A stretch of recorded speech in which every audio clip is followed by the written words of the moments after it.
Hello friends, আসসালামু আলাইকুম। সবাই কেমন আছেন? কাছে কিংবা দূরে, দেশ এবং দেশের বাইরে যে যেখান থেকে আমার ভিডিওটা দেখছেন সবাইকে অসংখ্য ধন্যবাদ জানিয়ে শুরু করছি। তো আজকের রেসিপি হচ্ছে আনারসের জুস বা পাইনঅ্যাপেল জুস রেসিপি। গরমে কিন্তু আমরা জুসটা একটু বা শরবতটা বেশি খেয়ে থাকি, এর জন্য আমি ইদানিং প্রায় শরবতের রেসিপি শেয়ার করছি। আশা করছি আপনাদের কাছে ভালো লাগবে। তো আজকের এই আনারসের জুসের জন্য আমি এখানে 2টা আনারস নিয়ে নিয়েছি। আনারসগুলোকে এখন কেটে নেব ভালোভাবে। এগুলোকে আমি কিউব করে কেটে নিয়েছি। তো এখন এগুলোকে একটু ব্লেন্ডারে ব্লেন্ড করে নিতে হবে। আনারসটা এখন কিন্তু বেশ মিষ্টি, চিনিটা অবশ্যই বুঝে অ্যাড করতে হবে।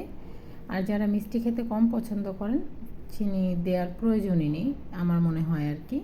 তো এখন এগুলোকে ব্লেন্ডার জাগে নিয়ে নিচ্ছি।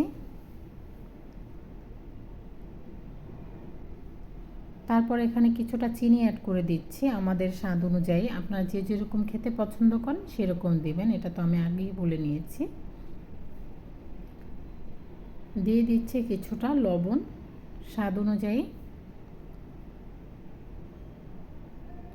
দিয়ে দিচ্ছি এখানে বিট লবণ, এখানে হাফ চা চামচের একটু কম হবে। দিয়ে দিচ্ছি একটু টক ভাব আনার জন্য লেবুর রস দিয়ে দিচ্ছি। আমি এখানে 2টো স্লাইস দিয়েছি। আপনারা চাইলে দিতে পারেন, না চাইলে স্কিপও করতে পারেন, বাট দিলে কিন্তু এটা খেতে অসম্ভব মজার হয়ে থাকে। তো এখন এটাকে আমি ব্লেন্ড করে নিব। কিছুটা বরফও দিব এখানে, দিয়ে এটাকে ভালোভাবে ব্লেন্ড করে তারপর এটাকে ছেঁকে নিতে হবে। ছেঁকে তারপর এটার থেকে যে পিওর পানিটা বের হবে সেটাই হবে আমাদের আনারসের জুস।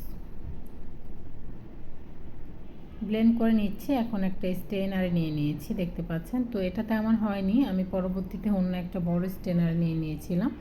তো আমি ভেবেছিলাম যে এটাতেই হয়ে যাবে, বাট এটাতে কিন্তু হয়নি। বড় একটা স্ট্রেনারে নিয়ে এটা অনেক 5 থেকে 6 মিনিট এভাবে রেখে দিলেই কিন্তু এখান থেকে জুসটা বেরিয়ে আসবে। তো দেখেন এই তো জুসটা বেরিয়ে এসেছে। আর যে ফেনাগুলো বের হয়েছে এগুলোকে উঠিয়ে ফেলে দিয়েই কিন্তু আপনারা এটাকে পরিবেশন করতে পারবেন। কালারটা অনেক সুন্দর এসেছে। এখন এটাকে আপনাদেরকে পরিবেশন করে দেখাচ্ছি যে এটা কতটা সুন্দর কালার এসেছে। আশা করছি সহজ রেসিপি আপনাদের কাছে ভালো লেগেছে। ভালো লেগে থাকলে অবশ্যই এটা বাড়িতে ট্রাই করতে ভুলবেন না। আর আমার পাশে থাকতে আমাকে সাপোর্ট করতে অবশ্যই তো আমার চ্যানেলটিকে সাবস্ক্রাইব করবেন, আপনাদের কাছে অনুরোধ করছি। আর একটি লাইক দিয়ে দিবেন, আর বেশি বেশি করে ফ্রেন্ডস অ্যান্ড ফ্যামিলির সাথে শেয়ার করতে ভুলবেন না। আপনাদের একটি শেয়ার কিন্তু আমার চ্যানেলটার জন্য অনেক উপকার, একটি লাইকও আমার জন্য অনেক উপকার। তো আমি আশা করছি অবশ্যই আপনারা এগুলো করে দিবেন। আপনাদের এতটুকুতে যদি আমার উপকার আসে অবশ্যই আপনারা করবেন, আপনাদের কাছে রিকোয়েস্ট করছি। তো আজকে এ পর্যায়ে এখানেই বিদায় নিয়ে নিচ্ছি। পরবর্তী ভিডিও নিয়ে হাজির হয়ে যাওয়া অবধি আপনারা সবাই ভালো থাকবেন। আর এরকম সহজ সহজ মজার রেসিপি পেতে অবশ্যই আমার পাশে থাকতে ভুলবেন না।